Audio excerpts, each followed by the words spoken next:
क्या हाल है भाई? ठीक हो? 500 रुपये दे रहे हैं, ठीक है। एहसन तरीके के साथ, बड़े अच्छे तरीके के साथ इसको पैक कर दिया। अल्लाह खैर करे, खैरियत से भाई के पास पार्सल पहुँचे जी। और माशाल्लाह जिसके चेहरे का आप शौक माशाल्लाह फुल लंबे चेहरे में बहुत ही अच्छी चीज़ है, बहुत स्ट्रॉन्ग ब्लड लाइन में है माशाल्लाह। इसकी नलियाँ चेक करें, इसकी माशाल्लाह खालीदार नलियाँ हैं, ठीक है, चौरस और बिल्कुल जो है ना छुमकों जैसी नलियाँ।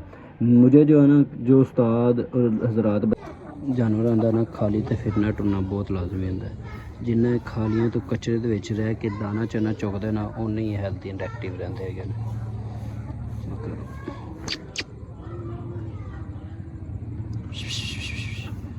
अस्सलाम वालेकुम जी, जितने भी देखने वाले दोस्त भाई, उम्मीद करता खैर खैरियत ना होंगे जी। दोस्तों भाइयों, अल्हम्दुलिल्लाह मैं भी ठीक ठाक हूँ, शुक्र है मालिक की ज़ात का जी। दोस्तों आज है जी जुमेरात का दिन और आज थोड़ी आपके साथ शेयरिंग जो कंटिन्यू कर रहा हूँ वही है। देखिए एक पट्ठा आया नया जिसके बारे में समझे ब्लॉग बना रहे। कल मैंने बताया था ना एक मुर्गा आना है, वो मुर्गा आ चुका है। पट्ठा है, बहुत अच्छी चीज़ है, बहुत ही क्वालिटी वाली चीज़ है। बस उसमें यह है कि वो पल्ले चीर है, बाकी जानवर बहुत ही नायाब और बहुत ही अच्छा है। खैर जी, इसी बात के साथ अभी करते हैं वीडियो का आगाज़। तो दोस्तों आप जहाँ जहाँ से मुझे देख रहे हैं, फ़र्स्ट ऑफ़ ऑल तो मैं दुआ गो हूँ कि आप हमेशा खुश रहें, आबाद रहें, हमेशा हंसते मुस्कुराते रहें। और जो परदेसी भाई हैं वो उनके लिए तो स्पेशली दुआएं, वो खैरियत से अपने घर आएँ, अपने बच्चों में बसे, अपने माँ बाप बहन भाइयों में बसे, ठीक है। तो बाकी जो अल्लाह का नाम लेके भी करते हैं ब्लॉग की शुरुआत। तो जी सुबह सुबह अभी मैं छत पे आया हूँ, जो हमने मामू कांजे से पठा लिया था। थोड़ा सा इधर मैं आपको दिखा देता हूँ, इधर थोड़े से पैरेट वगैरह रखे हुए, ठीक है। और इसके अलावा ये कर लिया उधर से पुल के नीचे से। इस मुर्गे की थोड़ी सी टांग का मसला है, ठीक है। ये टांग थोड़ी सी ना ये ऐसे ना बाहर को निकालता है, मतलब ना इसके वो जोड़ से कोई मसला। खैर ये मैंने केजी के हिसाब से लिया, ठीक है। और ये मामू कांजे से जानवर ले रहे थे, इस तरह के 2 लिए थे। इसको हल्का सा ना को मसला था, ये भी थोड़ा सा डैमेज है लेकिन रिकवर हो जाएगा, जख्म है वो ठीक हो जाएगा, ठीक है। तो इधर ये वाला पट्ठा आ गया, ओके। और इसके साथ का एक भाई था, बड़े कद का था, उसको मैंने बेच दिया, ठीक है। तो अभी सबसे पहले जी इनको दाना पानी करते हैं, बाकी आपके साथ भी शेयरिंग करते हैं। इधर जो है ना दाना पानी हो गया दोनों मुर्गों को। और अब जो है ना ये अब हमारे पास है चंद घंटों का मेहमान, तकरीबन जैसे जैसे व्लॉग के अंदर ही ना इसको मैं कार को करवा दूंगा, ठीक है। ये लाहौर के लिए ना निकल जाएगा आज तकरीबन। मौसम भी वैसे भी आज जो है ना मौसम बहुत प्यारा है। और इधर जो है ना अब इनको सारा दाना पानी करते हैं, रोटियों वगैरह थोड़ी सी डालते हैं, थोड़ा सा इनको जो है ना बाजरा डालते हैं, थोड़ी सी वो दाना और मिक्स फीड है वो डाल के ना इनका भी जो है ना आज का सुबह सुबह का नाश्ता करते हैं। मेरे पास जब परिंदे होते हैं ना, वैसे मेरी रूटीन होती है, मुझे ना 10-11 बजे तक नाश्ता करना होता है। तो अभी सबसे पहले इनको नाश्ता करवा रहा हूँ, उसके बाद नहाऊँगा, फ्रेश होऊंगा, फिर खुद नाश्ता करूँगा। तो चलें जी, खैर इनको भी अब दाना पानी करते हैं। तो ये है माशाल्लाह वो वाली चीज़ जो मैंने कल आपको बताई है कि मैंने मंगवाई है। और माशाल्लाह जिसके चेहरे का आप शौक माशाल्लाह फुल लंबे चेहरे में बहुत ही अच्छी चीज़ है, बहुत स्ट्रॉन्ग ब्लड लाइन में है माशाल्लाह। इसकी नलियाँ चेक करें, इसकी माशाल्लाह खालीदार नलियाँ हैं, ठीक है, चौरस और बिल्कुल जो है ना छुमकों जैसी नलियाँ। मुझे जो है ना जो उस्ताद और हजरात बताते हैं कि यार ये जो मुर्गी की नलियाँ होती हैं ना, जितनी पतली होंगी ना पेंसिल टाइप, उतना ही मुर्गा अच्छा होगा, ठीक है। और माशाल्लाह ये वेल हाइटेड है, ठीक है। अभी क्रीज़ में है, बच्चा क्रीज़ कंप्लीट करेगा, आगे आगे जाकर मज़ीद बनेगा माशाल्लाह। जिसके बाकी आप बेल बनतरें चीज़ें इसकी क्वालिटियाँ चेक कर लें माशाल्लाह जी। दोस्तों गांड जोड़ भी बहुत अच्छे हैं, अभी तकरीबन 5-4.5 महीने का पट्ठा है, बिल्कुल ठीक है। और बहुत अच्छी चीज़ है और बहुत अच्छी चीज़ बनेगा, ठीक है। इस चीज़ की 100% गारंटी है किसी के घर का, मतलब ये ब्रीड है, होम ब्रीड है, ठीक है। और उन्होंने इस चीज़ की भी गारंटी दी है कि यार ये बहुत ही जो है ना बहुत ही अच्छा, मतलब आगे अपनी गेम शेम दिखाएगा, ठीक है। तो इसको भी थोड़ा सा बाजरा मैंने फेंका, अभी पता नहीं है क्या खाता है पीछे, क्योंकि ना मैं उससे फ़ोन करके पूछता हूँ कि इसको क्या डालते रहे, ठीक है। फिर वही चीज़ इसको डालते हैं, वैसे ये बाजरा खाना शुरू हो गया, उम्मीद है, ठीक है। तो ये वाला दोस्तों पट्ठा है जिसके बारे में मैंने आपको बताया, बहुत मैंने बताया चीज़ अच्छी है माशाल्लाह। इसके चेहरे का म्यार चेक करें, तकरीबन ना ये मेरी उंगली जो है ना दरमियान वाली, इतना साइज़ है इसका चेहरे का, ठीक है।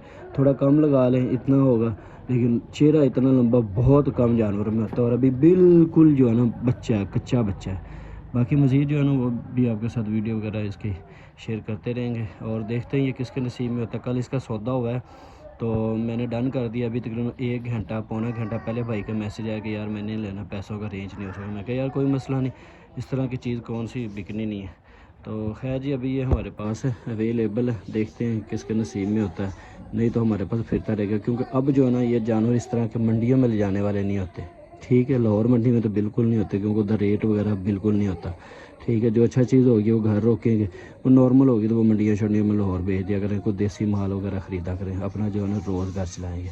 چلے جی چلتے ہیں مزید نیچے والے پرندوں کو جا کے دانہ پانی کرتے ہیں. دوستو اس کو بھی دانہ پانی کر دیا, ٹھیک ہے. ماشاءاللہ اللہ خیر کرے, یہ دانہ پانی کھا رہے ہیں. اس کے بعد جو ہے نا شام کو پھر ان کو دیکھ لیں گے, وہ تو ویسے کھلے پھریں گے. ابھی یہ جو ہے نا اس کو اوپر لے جائیں گے, اسپیئر کو ان کو بالکل آزاد چھوڑ دیں گے. بلکہ مجھے یہ لگ رہا ہے جو اوپر دیسی مرغے رکھے ہوئے ہیں نا وہ تھوڑے سے کمزور ہو رہے ہیں, ایک ہی کھڈے پہ چھوٹے میں رہ کے. سارے مال جو ہے نا ادھر لا کے چھوڑ دیں گے انشاءاللہ. ابھی نا شام کو اسپیئر کو اوپر لے جائیں گے, ان کو بھی لے جائیں گے کیونکہ یہ کسی سے فائٹ شائٹ تو کرتے نہیں ہیں, ٹھیک ہے. فائنلی جو ہے نا پچھلے منڈی گیا سی اور اندر چ نا ادرک وغیرہ آندا وا, ٹھیک ہے. بہت اچھا پلاسٹک ہے گتا ہے, بارش بھی پے بھیجدا پوچھدا نہیں, ٹھیک ہے. یہ میں 3-4 گتے لے سی تو میں کہ چلو اندر چ نا VIP طریقے نال گرمی پیک کر کے ہوا وہ لگ دی جائے گی بھیجتے ہیں. تو باقی پٹھا جو ہے نا انہوں ہن پکڑنے, دھوپ آ گئی اس سائڈ تے, انہوں کرنے چھان تے اور تقریباً 20-25 منٹ بعد جو ہے نا پیک کرنے. گاڑی نے آنا تقریباً 40 منٹ بعد, ٹھیک ہے جی. ماشاءاللہ جی اب بالکل ہیلدی اینڈ ایکٹیو پٹھا ہے اس ٹائم, اور بھائی نے انشاءاللہ کار کو دانا پانی سارا کچھ زیادہ بندوبست کرتا ہے. اللہ خیر کرے, خیریہ نہ بھائی کو ہن پہنچے. اپنی ذمہ داری جی نا ہن کار کو کران تو بعد ختم ہو جائے گی تو اللہ پاک نصیب کرے بھائی. ایک دیر ٹائم پہ ہے نا میں کہ ذرا نا اتنے شفٹ کر دیتا وا, اتنے شانت رہے گا اتنے پھر نا دانا پانی تو نے کر لیا. باقی پانی شانی فوار شوار مار کے نا لتا شتا پلیاں دے تھلے تھلے تینوں نا پھر کاٹے چ رکھ کے اللہ دے سپرد کر دیا گے. احسن طریقے کے ساتھ, بڑے اچھے طریقے کے ساتھ اس کو پیک کر دیا. اللہ خیر کرے, خیریت سے بھائی کے پاس پارسل پہنچے جی. ابھی نکلتے ہیں گھر سے, اسٹاپ پہ جا کے نا بھائی کو دے کے آتے ہیں, پھر آ کے ناشتہ واشتہ مارتے ہیں, نہاتے ہیں, خود بھی فریش ہوتے ہیں. چل یار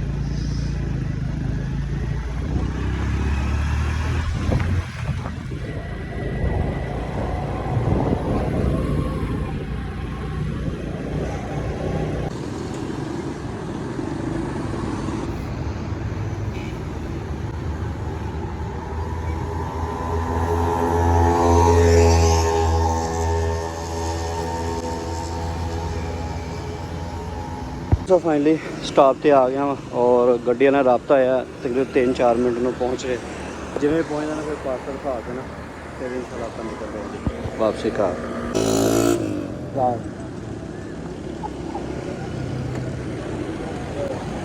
کیا حال ہے بھائی, ٹھیک ہو؟ 500 روپیہ دے دے گا, ٹھیک ہے. تو فائنلی جی دوستو الحمدللہ مرغا جو ہے نا خیریہ نہ پہنچ گیا سی. بندے دا میسج آ گیا تقریباً 2 بجے تک نا, بلکہ 1 بجے تک نا مرغا خیریہ نہ پہنچے کیونکہ رستے چ انہوں نے ٹپ گڈی جاندی ہے, وہ کوئی سلو گڈی تے جاندی نہیں, ٹھیک ہے. تو ماشاءاللہ جی انہوں بھائی نے پسند پہلے ہی سی, باقی پہنچیا تو خوش ہو رہا سی. تو اپنا جڑا پٹھا نا انہوں میں اوپر چھوڑیا ہے. اس تو بعد خیر 5 بجے کا ٹائم ہے اس ٹائم, اور میں آ کے نا تھوڑا فریش فروش ہوا سی, کٹنگ شٹنگ کرائی ہے اور کوئی میں ڈینٹی پینٹی کر لی ہے کیونکہ کل جو نا وہ پرسوں آپ لاہور نہیں نکلنا ہے. تو باقی جی دکان کھولی ہے, دکان تے نا وہ جڑا پیئر ہے نا ان میں چھوڑیا آزاد, ٹھیک ہے. ادھر وہ پھر رہے آزاد ماشاءاللہ جی, میل پھر رہے جی, ٹھیک ہے. اوپر والے جانوروں نے دوبارہ دانا پانی کرتا ہے, انہوں نے دانا پانی کرتا ہے, انہوں نے دانا پانی ہو گیا سیکنڈ دوبارہ. اور مادی بھی ادھر پھر رہی ہے جی ماشاءاللہ, یہ چیک کرو. اس پٹھے بھی نیچے لے آ کے تھوڑی دیر چھوڑیا کیونکہ گرمی کافی زیادہ سی, اور میں کیا ذرا چھت تے سارا دن پھردا رہا. ہوں ذرا نہ زمین تے پھرے گا نا کوئی چیز چک چک کے کھائے گا, ہن ہڈی نوں منہ ماری جا رہا ہے, ٹھیک ہے. تو میں تھوڑا کو فٹ رہے کیونکہ تمہیں پتہ جانور نوں جڑا نا زمین تے چھڈنا بہت ضروری ہوتا ہے. خالی کھڈیاں جو تسی رکھو نا تو جانور دی وہ گروتھ نہیں ہوتی, جہاں تسی انہوں زمین تے چھڈو تو انہوں دی گروتھ ہوتی, ٹھیک ہے. ماشاءاللہ باقی اندر تسی چہرہ چیک کر سکتے ہیں, چہرے دی کہ میں نا قریب تو فوٹو بنائی ہے, میں خدا دوستوں نے شیئر کروں گا. بہت اچھی اکھ ہے ماشاءاللہ, چھوٹی وڈی اکھ تے لال ڈوریاں والی اکھ ہے, ٹھیک ہے. ਤੁਸੀਂ ਕਹੋਗੇ ਅੱਜ ਸਾਰਾ ਦਿਨ ਅਜ਼ੀਮ ਭਾਈ ਇਹਦੇ ਬਾਰੇ ਗੱਲਾਂ ਕਰ ਰਹੇ, ਕਿਉਂਕਿ ਚੰਗੀ ਚੀਜ਼ ਦੀਆਂ ਫਿਰ ਤਾਰੀਫ ਤੇ ਗੱਲਬਾਤ ਕਰਨੀ ਪੈਂਦੀ ਹੈਗੀ, ਠੀਕ ਹੈ। ਤੇ ਜਦ ਦੂਸਰਾ ਵੀ ਪੱਠਾ ਜਿਹੜਾ ਦੁਕਾਨ ਕੋਲ ਛੱਡਿਆ ਵੀ ਬਾਂਗਾ ਮਾਰੀ ਜਾ ਰਿਹਾ ਇਹ ਸ਼ੋਨੇ ਮੰਨੇ ਮਾੜਾ ਜਾਂਦੀ ਹੈ ਪਾਰਾ ਪਾਰਾ ਕੁੱਕੜ ਹੈ ਮਾੜਾ। ਵੈਸੇ ਫਿਰਦਾ ਰਹੇ ਨਾ, ਲੇਕਿਨ ਵਪਾਰੀ ਬੰਦਾ ਵਾ, ਲੇਕਿਨ ਐਸੀ ਚੀਜ਼ ਫਿਰਦੀ ਰਹੇ ਨਾ ਤੇ ਚੰਗੀ ਨਸਲ ਬਣ ਜਾਂਦੀ ਹੈਗੀ, ਲੇਕਿਨ ਆਪਾਂ ਨੂੰ ਇਸ ਚੀਜ਼ ਨਾਲ ਕੀ ਲੱਗੇ ਚੀਜ਼। ਹੋਏ ਹੋਏ ਦੋਨੋਂ ਮਸਤੀ ਕਰਨ ਲੱਗੇ ਨੇ, ਸੋ ਭਲੇ ਮਸਤੀ ਕਰਨ, ਕਿਉਂਕਿ ਉਹ ਬੱਚਾ ਜਿਹੜਾ ਨਾ ਫੁੱਲ ਵੀ ਮਸਤੀ 'ਚ ਹੈਗਾ ਵਾ। ਕੱਲ੍ਹ ਮੈਂ ਥੋੜ੍ਹਾ ਜਿਹਾ ਵੈਸੇ ਚੈੱਕ ਕੀਤਾ ਵਾ, ਇਸੇ ਲਈ ਕਿ ਕੋਈ ਕੰਮ ਖਰਾਬ ਨਾ ਹੋਏ, ਇਹਨਾਂ ਨੂੰ ਅੱਲਾ ਤਆਲਾ ਤਾਂ ਕਰੀਏ। ਚਲੇ ਤੇਰੀ ਜਿੱਡਾ